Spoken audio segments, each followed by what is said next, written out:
So when should I use sound therapy?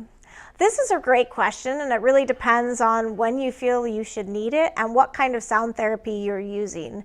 So again, depending on the plan your audiologist and you came up with, depends on when you should use your sound therapy.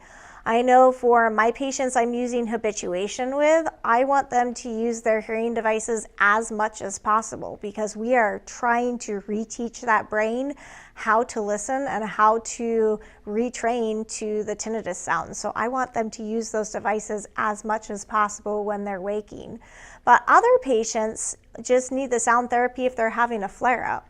So a flare-up can be, a time when the tinnitus is just a little louder and bugging them. Some people have flare-ups when they come home from work, or for example, I've gone through these programs, so my tinnitus doesn't bother me unless I'm really stressed out or I'm sick. So I find that I don't use my masking devices unless I'm in those situations.